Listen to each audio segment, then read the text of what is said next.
बनारस की मणिकर्णिका घाट वाली कहानी तो अभी तक आप तक पहुंच ही चुकी होगी और उसमें आपने ये भी सुन लिया होगा कि मंदिरों को तोड़ा जा रहा है डेवलपमेंट के नाम पर। लेकिन रियलिटी क्या है, आओ 1 से 2 मिनट में तुम्हें समझाता हूँ। देखो, मणिकर्णिका घाट सिर्फ एक घाट नहीं है, ये हमारे बनारस की आत्मा है। लेकिन सच ये भी है कि मणिकर्णिका घाट पर कभी ढंग से खड़े होने तक की जगह नहीं रहती है। लाशों को सिर्फ वहीं पर जलाया जाता है और उसके बाद वहीं पर उसे नहलाया जाता है, धुलाया जाता है और फिर उसके बाद पूरे ऐसे सब कुछ उसी में बहते रहते हैं। अब सवाल ये है कि क्या यहाँ डेवलपमेंट जरूरी है, या फिर डेवलपमेंट को हम तोड़ फोड़ कह दें कि मंदिरों को तोड़ा जा रहा है। देखो, जो लोग मणिकर्णिका घाट गए होंगे ना, वो जानते होंगे कि भीड़ इतनी ज्यादा होती है कि ना तो चलने की जगह होती है, ना तो खड़े होने की जगह होती है। अंतिम संस्कार जैसे पवित्र काम के लिए बेसिक स्पेस, सेफ्टी और सिस्टम होना गलत मांग नहीं है। इसलिए यहाँ डेवलपमेंट लग्जरी के लिए नहीं, जरूरत के लिए हो रही है। अब बात करते हैं उन पुरानी दीवारों और पिलर्स की। बनारस की पुरानी दीवारों पर भगवान से जुड़ी कई मूर्तियां और कलाएं बनी हुई हैं। जब आप रीडेवलपमेंट करते हो ना, तो कुछ स्ट्रक्चर हटानी पड़ती है, कुछ चीजें टूट भी जाती हैं और ये सच है और चीजें हुई भी हैं। लेकिन गवर्नमेंट का कहना है, सरकारों का कहना है कि जो मूर्तियां और हिंदू सेंटिमेंट से जुड़ी हुई चीजें हैं, उन्हें तोड़ा नहीं गया, उन्हें सुरक्षित रखा गया है और काम करने के बाद वापस स्थापित कर दिया जाएगा। अब थोड़ा सा पीछे चलते हैं। जब काशी विश्वनाथ कॉरिडोर बन रहा था, तब भी ऐसे ही आरोप लगे थे,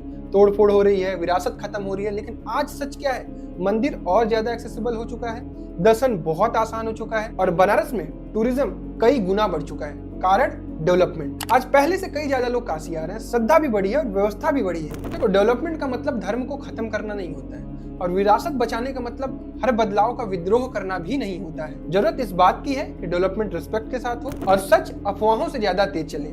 हमें और आपको चीजें सही जो है वो पता चले, ज्यादा बेहतर होगी। मणिकर्णिका घाट पर डेवलपमेंट बहुत जरूरी है और विरासत की रक्षा भी बहुत जरूरी है। और बनारस ने पहले भी दिखाया है कि जब सही तरीके से काम होता है तो नतीजा बेहतर ही होता है। आप क्या सोचते हो, कमेंट में अपनी राय जरूर बताइएगा।